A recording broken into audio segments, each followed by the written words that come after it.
And what the Chicago Archdiocese calls one of his final television interviews. Cardinal Francis George sat down with me for a rare look inside the private life of the man who has led Chicago's Catholic faithful for 17 years. From the controversial to the personal, all questions answered. Keeps you going? What's the alternative? How are you feeling? I feel well enough because they give you medicine to be sure that you feel good. How I'm doing, as I always say, is another question. Are you afraid of dying? I have no idea what it's like to die, so I'm not exactly afraid of it, except to the extent that I'm afraid of anything that's unknown. And I'm curious about what comes next. I mean, I believe we have a spiritual soul, and that we are made by God to be with Him forever. But I have no idea what that means, really. You know, what does it mean to live in that kind of world, where there are no colors, there's no imagination, there's no images, there's no because we don't have a body to experience those things. And so, what does it mean? So there's a certain intellectual curiosity, if you want. That sounds crazy to say that, I know. But there's a certain just intellectual curiosity. What's it like? What's coming next? Do you have a bucket list? No. There's one thing, it's kind of bizarre, but you might enjoy it for that very reason. The one thing I thought I might like to experience is going across the ocean on a ship. You know, what's it like to be in the middle of the ocean with all that water, and that's all there is between you and the bottom of the sea. But I'm not sure I'll do that, and if I don't, that's okay too. Let's talk about your schedule. Here you are near retirement, near the transition, and you are as busy as really you've ever been. Yes, to a good extent, but then it goes with the job, it goes with the territory. Right.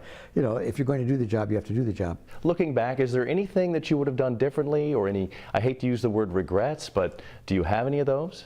We worked at trying to take care of the victims of sexual abuse very hard, and yet the system didn't work in the McCormick case. I figured it was taken care of. We just trust the system, and it didn't work. And so yeah, I regret that immensely, terribly, and you know, not only because the children were abused on my watch, but also because of the whole uproar in that parish, in that school, in the church. The Archbishop is kept out of it precisely so that he doesn't interfere with the investigation, and he doesn't interfere with the process, and that worked against us in this case. I think the final story, if people manage to read everything, the final story here at least will be very different from the national story. So do you think it's a little unfair then that people haven't read all of the facts? Oh well, good Lord, to read all the facts would take you a lifetime. Right. I think it's unfair to make a judgment when you don't know the facts. I mean, this is a terrible, terrible scandal. I don't want to minimize it at all, nor to say that we don't deserve whatever criticism we get. I don't mean to say that at all, believe me. Nothing was covered up here. From 1990 on, the police knew as much and sometimes more than we did, so we didn't cover anything up. I never transferred a guy whom I knew had abused a kid. Let me ask you what's next when Archbishop Cupich comes in and you retire. What will you be doing? Well, publicly I'll do what he wants me to do and no more. Privately, I have a whole lot of projects, and for the moment, I had planned to move out the 19th of November because this is the house of the Archbishop. If I'm not Archbishop, I shouldn't be living here.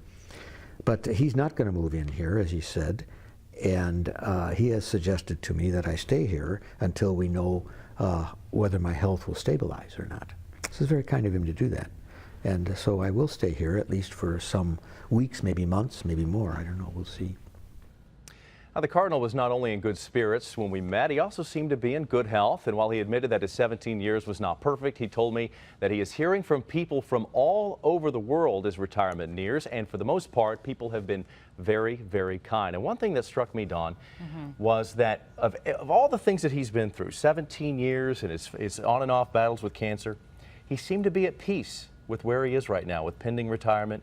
He seemed at ease. He seemed calm. He's in a good place. He's in a good place. Yeah. That's what I took out of that. So. And he'll be staying there for a while too. Seems that he will be, as Archbishop Cupich has said, hey, stay here. Very I'm good. Nice. Yeah. I can't wait to watch the entire interview because, of course, we had to cut it down a little bit. Right. It was 20 minutes long, so yeah. we had to cut it for TV purposes. Yeah. But very nice. Yeah. Well, there was a